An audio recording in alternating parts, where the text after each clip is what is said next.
In the ancient town of Odumiri, the forest did not merely stand, it watched. The river did not simply flow, it whispered.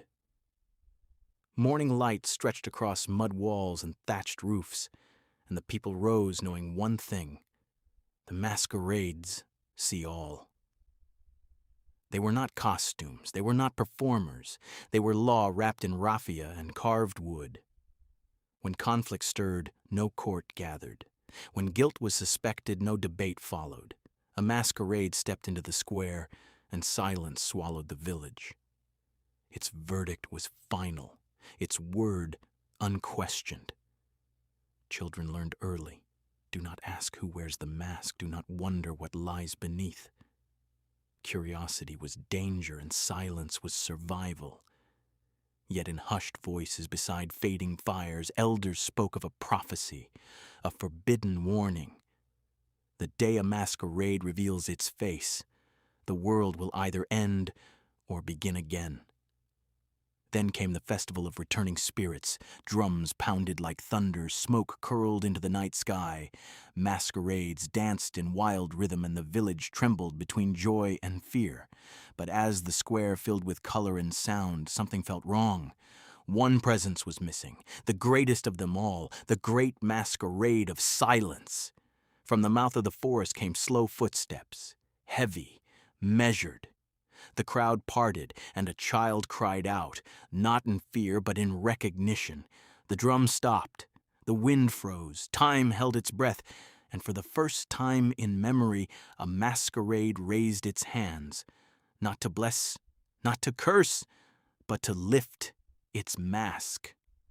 Gasps shattered the night, women stumbled backward, elders fell to their knees, because beneath the sacred wood and raffia was not a spirit, but a man, an elder, a leader, a face the village trusted. His hands trembled as he held the mask, tears caught in the torchlight. "The spirits have been silent for years," he said. "We were the ones speaking." The illusion cracked. Broken masks fell to the ground like fallen crowns. Voices rose in anger, in disbelief, in grief.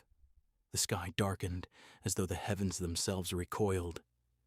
By dawn, the square was quiet, the drums lay broken. Faith felt fragile, but something new stirred beneath the ashes. Awareness. That night, sleep abandoned Odumiri.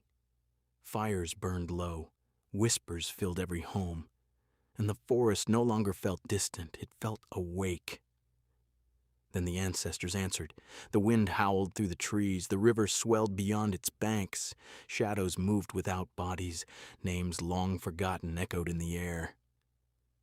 This was no performance. Judgment came without human hands. Those who wore sacred masks for greed collapsed beneath unseen force. Madness took some, darkness took others, and none could explain it. At dawn, new figures emerged from the forest, true masquerades, silent, ancient. They danced once, not for fear, not for control, but for balance. And then they vanished into the mist. Morning returned gently. Sunlight touched the village differently. The air felt lighter. Fear no longer ruled the square. The people gathered, not beneath a mask, but beside one another. Tradition was not destroyed, it was purified. Masks would remain sacred, but never unquestioned. Children now sat beneath the trees and heard the full story, not to weaken belief, but to protect it. And in the center of the village, stone was carved. The day the masquerade removed its mask. A reminder carried by wind and memory. Not everything called sacred is divine. And not every mask hides a spirit. That was the day truth stepped into the light, and Odumiri began again.